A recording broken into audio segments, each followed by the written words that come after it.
Aceite de Cristo, sagrada energía extrasensorial. Cuando algo es gratis, tú eres el producto. La Biblia es un manual que está codificado en secreto, no debe ser tomado literalmente. Fue diseñada para encontrar la verdad y la conciencia crística para la evolución humana, no como lo contaron. Solo escucha esto.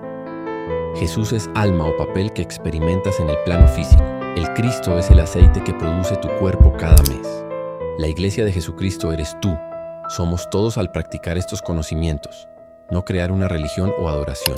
Eso fue un invento para no ver la verdad.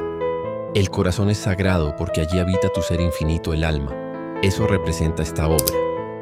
El Cristo muere en la cruz, porque el aceite sagrado lo desperdicias al liberar la energía creadora. Una mente libre es invencible. Entra a mi perfil, ingresa al link y adquiere el libro Aceite de Cristo. Descubre el poder de tu interior.